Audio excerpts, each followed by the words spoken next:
Dapat di ko nasasabihin yung surname kasi baka sabihin nung ano mo, iisa yung apelyido nung Bakit? ini-interview mo. O baka ano mo yan, matapata.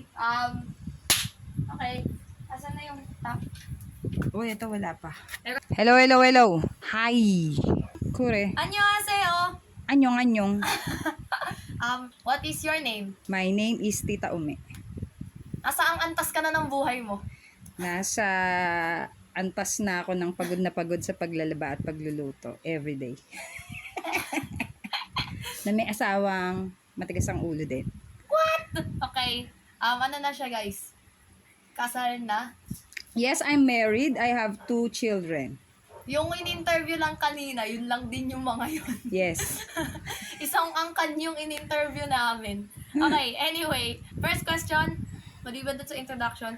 What does death mean to you? That means, para sa akin, yun, kamatayan dito sa lupa. Yung physical body mo, mamamatay. Mawawalan ka na ng hininga, ng heartbeat. Iiwan mo yung mga taong nauna ka. So, nahuli sila. So, that's death for me. Okay. Kure. Okay, next question.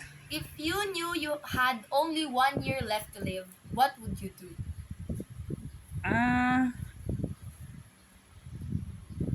Typical answer, syempre, you will spend your last days with your family. Kuya Basti, nagpaparinig. Typical answer lang daw yung iyo. Hindi, di ba mostly ganon. Pero syempre, kasama doon, bilang Kristiyano, hindi ka lang magre-ready physically. Syempre, spiritually, kailangan maging ready ka. Dahil naniniwala ako na ang tao merong na ang tao mamamatay dito sa lupa pero mabubuhay na kasama niya sa paraiso. So, kiniklaim ko yun. Yes, manifest. Okay. Na meron akong life after death sa langit dahil kay Kristo. Okay. Afterlife baga. Okay. Hindi ako naniniwala sa you only live once. Hindi totoo yun. We have life, we have everlasting life in Christ. Correct. Next question. What's something you want to accomplish before you die? Sa akin,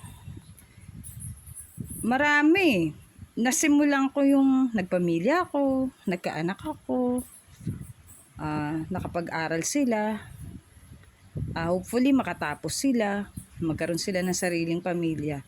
Lagi kong hinihiling na gusto ko ma-witness yun. Gusto kong ma-witness bago ako mawala.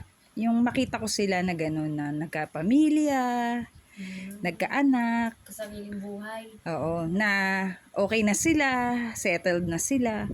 Okay na ako doon. Wala na akong ibang hilingin pa. Wow, ganun pang ano. Okay. Kude, how does thinking about death affect your daily decisions? Wala, hindi ko siya kasi iniisip. Parang basta lagi kong nagpe-pray ako na yun nga humaba buhay ko. Kasi gusto ko nga sila pang makita na ganun Gusto ko silang makita kung ano ba yung naging bunga dun sa pagsisikap ko sa kanila. Yung naging pagsisikap namin mag-asawa para sa kanila. Gusto ko yung makita Gusto ko siya ma-witness. So, yung death, hindi siya umaano sa sarili ko. Although, lahat tayo dun pupunta. Pero, every time na nagpe-pray ako, lagi ko sinasabi, Panginoon, bigyan mo ko ng mahabang buhay. Gusto ko yung kasing makita. Hindi ako humihiling ng masaganang buhay. Hindi ko siya hiniling. Lagi ko sinasabi, yung will niya, kung ano yung bibigay niya sa amin, tatanggapin ko. Basta gusto ko ang lagi ko lang talagang hinihiling. Ganun, habaan niyo yung buhay namin mag-asawa, yung mga anak ko, makasama ko, kahit yung mga kapamilya, Fuck na lalo na sa mga anak ko nga. Kasi gusto ko yun makita.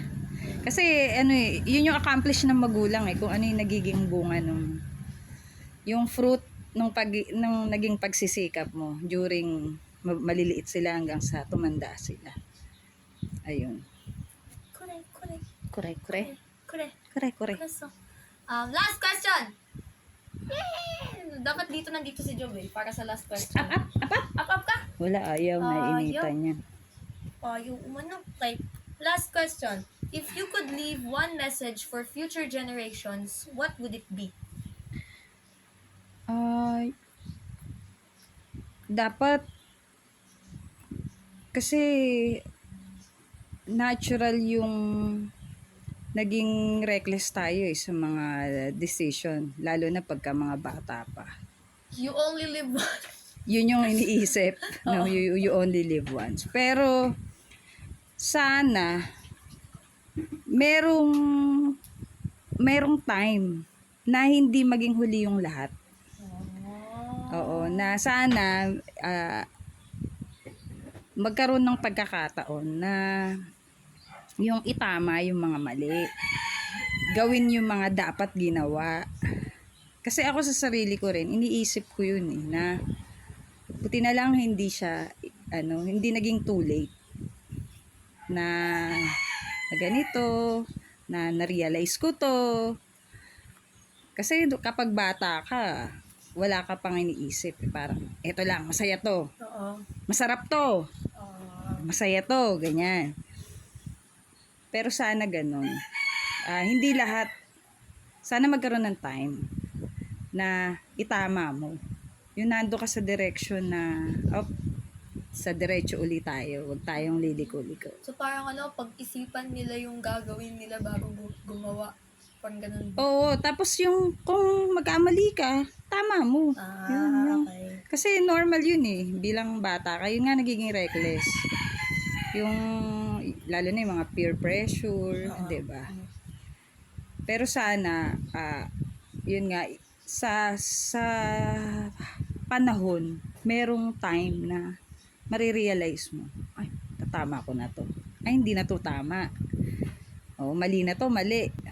Kailangan tama ko na. Hanggat may chance. Kasi pag nawalan ka na ng chance, wala na, hindi mo na mababalik eh. Hindi mo na mababalik yung past. Correct. Okay. Okay. Okay? Tatama ko na. Maglalaban na ako mamaya. Tama! Maglalaban na. Correct! Yun lang po. 감사합니다. 너무너무 감사합니다. Amnyong. amnyong.